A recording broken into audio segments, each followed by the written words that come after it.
दोस्तों नमस्कार। कल नरेंद्र मोदी जी की सरकार ने एक फैसला लिया और उस फैसले की गूंज, उस फैसले की चर्चा न केवल दिल्ली से लेकर के बिहार तक हो रही है, बल्कि पूरे देश में इस बात की चर्चा हो रही है। और चर्चा के साथ साथ सवाल खड़े हो रहे हैं। सवाल खड़े हो रहे हैं कि आखिरकार नरेंद्र मोदी जी को यह फैसला क्यों लेना पड़ा। हम बात कर रहे हैं जो नरेंद्र मोदी सरकार की तरफ से फैसला लिया गया है, जननायक, पूर्व मुख्यमंत्री, सामाजिक न्याय के पुरोधा कर्पूरी ठाकुर जी को भारत रत्न देने के फैसले पर हम चर्चा कर रहे हैं। और सवाल यह उठता है कि आखिरकार वर्षों से जो मांग लंबित पड़ी थी, वर्षों से जो कहा जा रहा था, उसको एक झटके में ऐन चुनाव से पहले क्यों नरेंद्र मोदी की सरकार ने मान लिया। क्या जिस तरह से बिहार के अंदर जातीय जनगणना हुई, क्या जिस तरह से बिहार के अंदर सामाजिक न्याय की मांग ने जोर पकड़ा और नीतीश कुमार की सरकार ने जैसे रोजगार के अंदर और अब 94 लाख परिवारों को 2-2 लाख रुपए देने की बात हो, उसके अंदर जो सामाजिक न्याय वहां पर होता हुआ वहां पर दिखा, इसके बाद में दिल्ली के अंदर बैठी हुकूमत को, दिल्ली में बैठी हुकूमत के सलाहकारों को इस बात का डर होने लगा कि बिहार की 40 सीटें कहीं वहां पर सुपड़ा साफ ना हो जाए। और इसके लिए जैसे तैसे जहां तहां से भी जो भी हो सकता है वो सब कुछ करने के लिए दरवाजे खोल दिए गए हैं।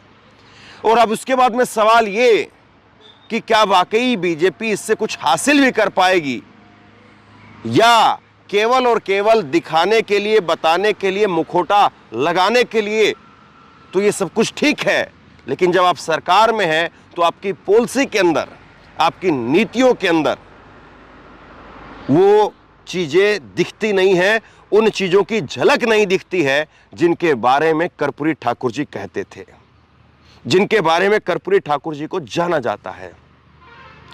कर्पूरी ठाकुर जी को कल भारत रत्न का सम्मान देने का फैसला हुआ। नरेंद्र मोदी जी ने खुद से ट्वीट करके कहा, देखिए मैं आपको पहले नरेंद्र मोदी जी का ट्वीट आपको बता देता हूं। नरेंद्र मोदी जी ट्वीट करते हैं कल, और ट्वीट करके उनकी तरफ से कहा गया कि मुझे इस बात की बहुत प्रसन्नता हो रही है कि भारत सरकार ने सामाजिक न्याय के पुरोधा, महान जननायक कर्पूरी ठाकुर जी को भारत रत्न से सम्मानित करने का निर्णय लिया है। उनकी जन्म शताब्दी के अवसर पर यह निर्णय देशवासियों को गौरवान्वित करने वाला है। पिछड़ों और वंचितों के उत्थान के लिए कर्पूरी ठाकुर जी की अटूट प्रतिबद्धता और दूरदर्शी नेतृत्व ने भारत के सामाजिक राजनीतिक परिदृश्य पर अमिट छाप छोड़ी। यह भारत रत्न न केवल उनके अतुलनीय योगदान का विनम्र सम्मान है, बल्कि इससे समाज में समरसता को और बढ़ावा मिलेगा। ये बातें कही जा रही हैं, ये बातें लिखी जा रही, बताई जा रही हैं। और एक आर्टिकल आप देखिए, ये सुबह सुबह जो है वो आज अखबारों में एक आर्टिकल छपा है, और इसमें बताया जा रहा है कि जागरण अखबार में यह आर्टिकल छपा है, सामाजिक न्याय के लिए समर्पित कर्पूरी ठाकुर।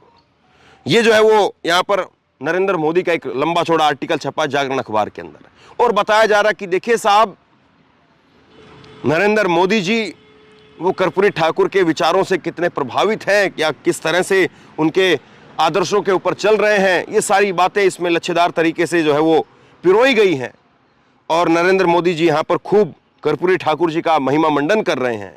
लेकिन सवाल ये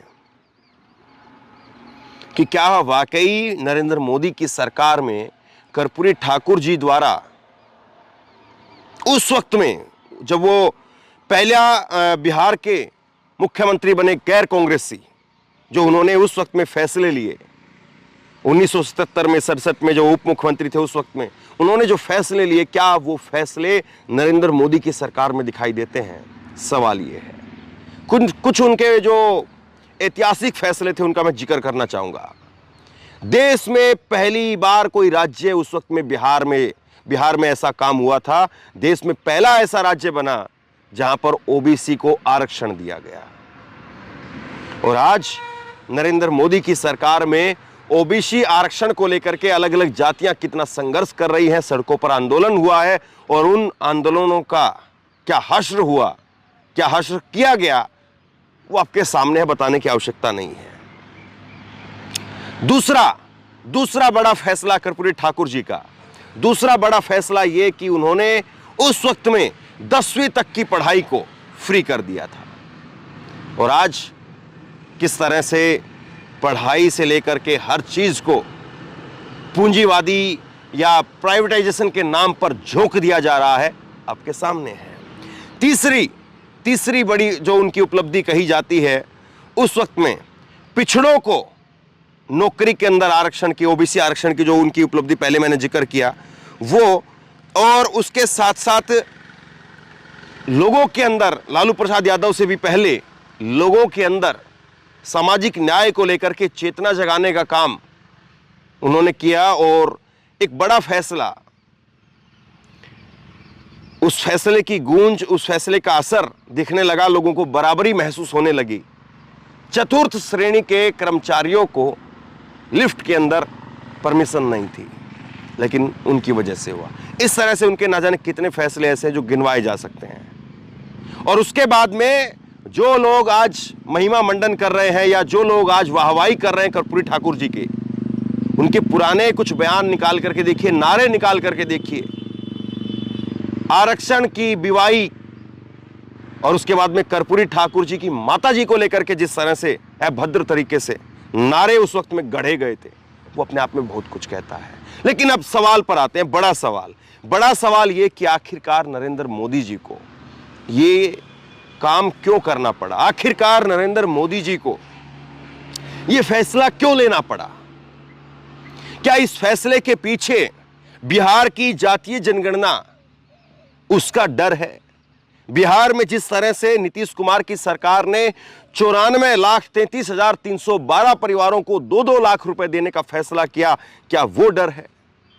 और उसमें भी साफ तौर पर दिखा कि किस कैटेगरी के अंदर, किस वर्ग में कितने लोगों को कितना पैसा दिया जाएगा, क्योंकि उन लोगों की उतनी हिस्सेदारी है, भागीदारी है, वो दिखा उस फैसले के अंदर। और उसके बाद में क्या जिस तरह से राहुल गांधी लगातार जातीय जनगणना की मांग कर रहे हैं, बिहार में वो जातीय जनगणना हो गई, उस मांग को, उस मुद्दे को डाइल्यूट करने के लिए या उस मांग पर मरहम लगा करके उसको शांत करने के लिए ये एक फैसला कर्पूरी ठाकुर जी को भारत रत्न देने का फैसला कहा जा सकता है। क्या राहुल गांधी की यात्रा अब बिहार में भी पहुंचेगी? अब कुछ दिनों के बाद में यात्रा बिहार में पहुंचने वाली है और बिहार में 2 चरणों में यात्रा निकलेगी। एक बार बिहार में अररिया, पूर्णिया में यात्रा जाएगी, फिर उसके बाद बंगाल में चली जाएगी और फिर बंगाल से छत्तीसगढ़, झारखंड के बाद दोबारा से फिर बिहार में यात्रा आएगी।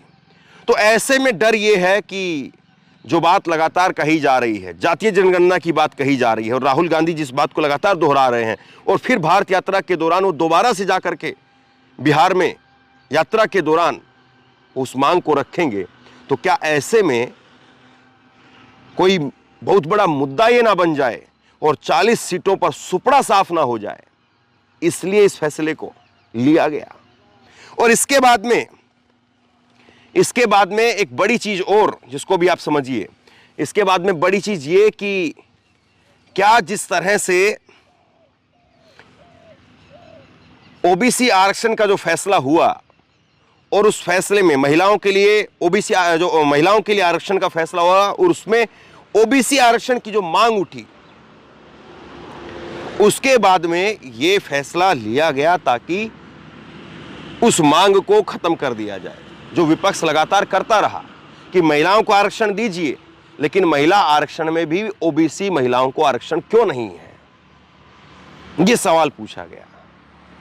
तो सवाल ये कि क्या नरेंद्र मोदी जी अब ओबीसी, जिसको लेकर के 2014 से एक बताया गया कि ओबीसी को जो है प्रधानमंत्री पद का उम्मीदवार बनाया गया है या ओबीसी प्रधानमंत्री है हमारे पास में, तो क्या ओबीसी जो कोर वोटर बीजेपी का कहा गया, वही बीजेपी को अब लग रहा है कि उनके साथ नहीं है, और इसलिए उसको लेने के लिए, अपने साथ में लेने के लिए पहले मध्य प्रदेश के अंदर मोहन यादव को, ओबीसी में भी यादव, मोहन यादव को सीएम बनाया गया।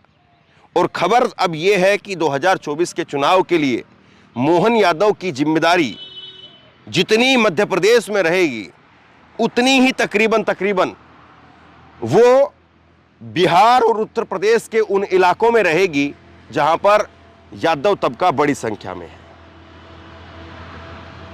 और तीसरी बड़ी बात, क्या जिस तरह से नरेंद्र मोदी की सरकार के ऊपर एक ठप्पा लगता रहा कि ये मंदिर मस्जिद वाली सरकार हो गई है, तो ऐसे में सामाजिक न्याय की जो बात कहते हैं, सामाजिक न्याय की जो लड़ाई लड़ते हैं, उनको ये दिखाने के लिए कि नहीं मंदिर मस्जिद नहीं बल्कि हम सामाजिक न्याय की और सामाजिक न्याय के जो पुरोधा रहे हैं उनकी भी बात करते हैं, इसलिए फैसला लिया गया। अब इस पर कुछ प्रतिक्रियाएं आई हैं, मैं आपको प्रतिक्रियाएं दिखाता हूं। और इस फैसले के बाद में एक चीज आप और समझिए, इस फैसले के बाद में कहा जा रहा है कि नीतीश कुमार तो अब पलटी नहीं मार जाएंगे, नीतीश कुमार तो नहीं पलट जाएंगे, नीतीश कुमार तो बीजेपी में दोबारा नहीं चले जाएंगे।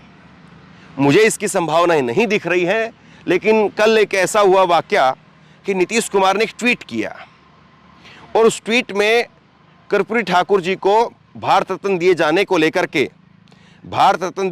लेकर के कर्पूरी ठाकुर जी को वहां पर उन्होंने बधाई दी, अपनी तरफ से स्वागत किया, वेलकम किया इसको। लेकिन उसके साथ साथ उन्होंने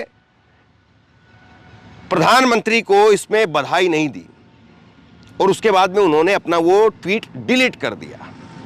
कुछ देर बाद उनका फिर से ट्वीट आया, हूबहू वही ट्वीट था, बस केवल और केवल आखिरी लाइनों में प्रधानमंत्री को बधाई उसमें जोड़ दी गई। और उसके बाद में ये और खबर, जो पतंगबाज हैं वो और खबर इसमें जोड़ने लगे, और खबर इसमें बनाने लगे कि देखिए नीतीश कुमार जा रहे हैं। लेकिन लालू प्रसाद यादव का ट्वीट भी मैं आपको दिखाऊंगा, तेजस्वी यादव का ट्वीट भी मैं आपको दिखाऊंगा। पहले नीतीश से ही शुरुआत करता हूं। नीतीश कुमार की तरफ से ट्वीट किया गया कि पूर्व मुख्यमंत्री और महान समाजवादी नेता स्वर्गीय कर्पूरी ठाकुर जी को देश का सर्वोच्च सम्मान भारत रत्न दिया जाना हार्दिक प्रसन्नता का विषय है। केंद्र सरकार का यह अच्छा निर्णय है। स्वर्गीय कर्पूरी ठाकुर जी को उनकी 100वीं जयंती पर दिया जाने वाला यह सर्वोच्च सम्मान दलितों, वंचितों, उपेक्षित तबकों के बीच में सकारात्मक भाव पैदा करेगा। हम हमेशा से ही स्वर्गीय कर्पूरी ठाकुर जी को भारत रत्न देने की मांग करते रहे हैं। वर्षों पुरानी मांग आज पूरी हुई है, इसके लिए माननीय प्रधानमंत्री जी श्री नरेंद्र मोदी जी को धन्यवाद। ये उनकी तरफ से कहा गया है। और ये आखिरी की लाइन नहीं थी पहले वाले ट्वीट में कि माननीय प्रधानमंत्री जी को धन्यवाद, बाकी की पहले और आगे के जो कंटेंट है या और आगे का जो विषय है वो सेम के सेम था। अब इसको लेकर के खबर बनाने लगे। लेकिन इसको लेकर के आप ये देखिए, लालू प्रसाद यादव का ट्वीट। लालू प्रसाद यादव ने कहा कि मेरे राजनीतिक और वैचारिक गुरु स्वर्गीय कर्पूरी ठाकुर जी को भारत रत्न मिलना भारत रत्न अब से बहुत पहले मिल जाना चाहिए था। हमने सदन से लेकर के सड़क तक ये आवाज़ उठाई, लेकिन केंद्र सरकार तब जागी, यहाँ पर चोट मारी है, तब जागी जब सामाजिक सरोकार की मौजूदा बिहार सरकार ने जातीय जनगणना करवाई, आरक्षण का दायरा बहुजन हितार्थ में बढ़ाया। डर ही सही, राजनीति को दलित बहुजन सरोकार पर आना ही होगा। तो लालू प्रसाद यादव जिस तरह से उनकी छवि है, जिस अंदाज में वो बोलते हैं, वहां पर उसी अंदाज में बीजेपी के ऊपर वो प्रहार करते हुए कह रहे हैं कि बहुत पहले हो जाना चाहिए था, बहुत पहले हो जाना चाहिए था। लेकिन अब डर के कारण, क्योंकि बिहार में सरकार ने न केवल जातीय जनगणना कराई है, बल्कि बिहार में सरकार ने बहुजन हितार्थ में जो आरक्षण का दायरा है उसको बढ़ाया है, इसलिए सरकार को डर लगने लगा है। तेजस्वी यादव के दो ट्वीट मैं आपको दिखाऊंगा। पहला ये उनका ट्वीट देखिए 12 जुलाई 2022 का, और इससे जो लोग कह रहे हैं कि नीतीश कुमार जो है वापस चले जाएंगे, ये हो जाएगा वो हो जाएगा, वो सब हवा निकल जाती है। और ये प्रधानमंत्री के सामने जो उन्होंने कहा था, आदरणीय प्रधानमंत्री जी, इसी प्रांगण में हम जननायक कर्पूरी ठाकुर जी की आदमकद प्रतिमा के बगल में बैठे हैं। हमारी मांग है कि कर्पूरी जी को भारत रत्न देकर के इस शताब्दी वर्ष समारोह एवं देश के किसी भी प्रधानमंत्री के बिहार विधानसभा में प्रथम आगमन को और अधिक यादगार बनाने की कृपा करें, ये उनकी तरफ से कहा गया। और ये बाकायदा तेजस्वी यादव ने उसको लेकर के वीडियो भी पोस्ट किया है। प्रधानमंत्री वहां पर बैठे हुए हैं और तेजस्वी यादव मंच से नरेंद्र मोदी को बीजेपी नेताओं की मौजूदगी के अंदर इस बात को कह रहे हैं। और ये 2022 की उनकी वीडियो है। अलग अलग समय पर वो कहते रहे कि काशीराम जी को भारत रत्न मिलना चाहिए, लोहिया जी को भारत रत्न मिलना चाहिए और कर्पूरी ठाकुर जी को भारत रत्न मिलना चाहिए।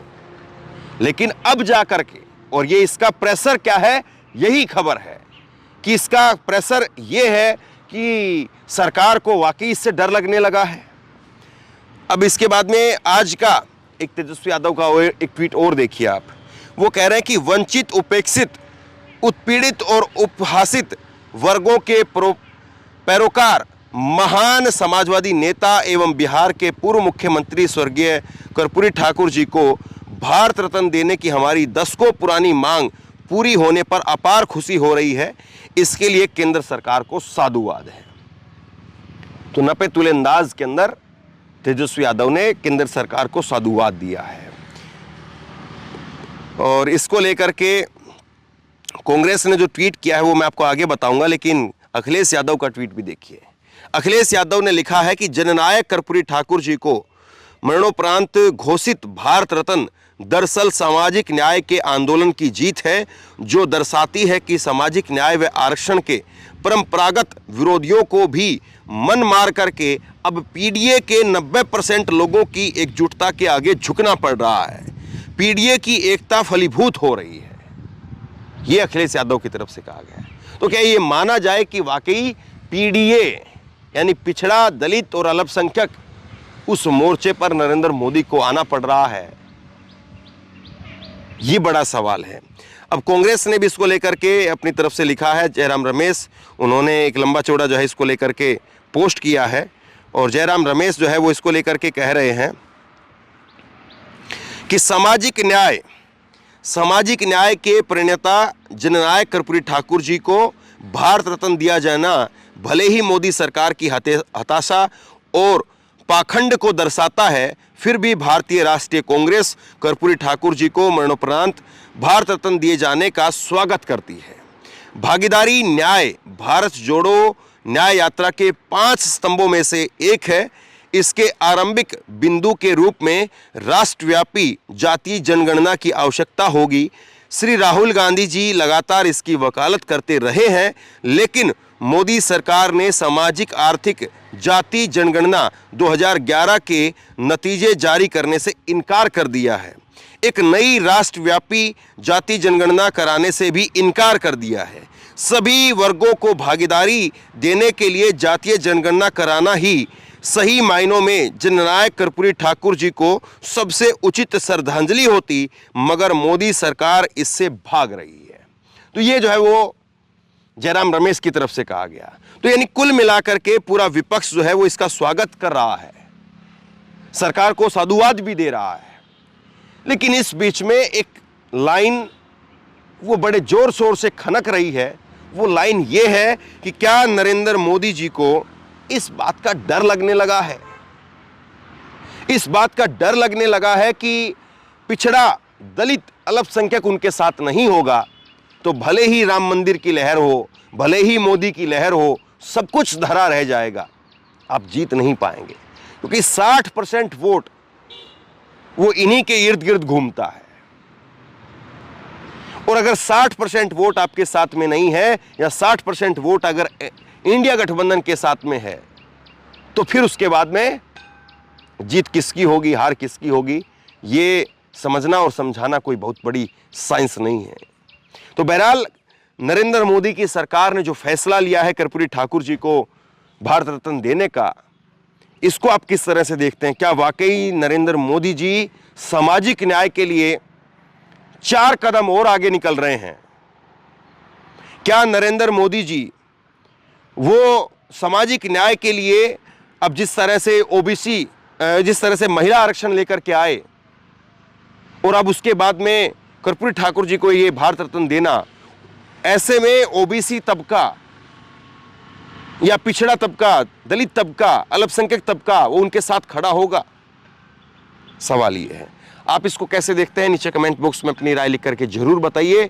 इस वीडियो को खूब शेयर कीजिए, लोगों तक पहुंचाइए और इसी तरह की तमाम खबरों के लिए ऑनलाइन न्यूज इंडिया को सब्सक्राइब कीजिए। आपका बहुत बहुत धन्यवाद।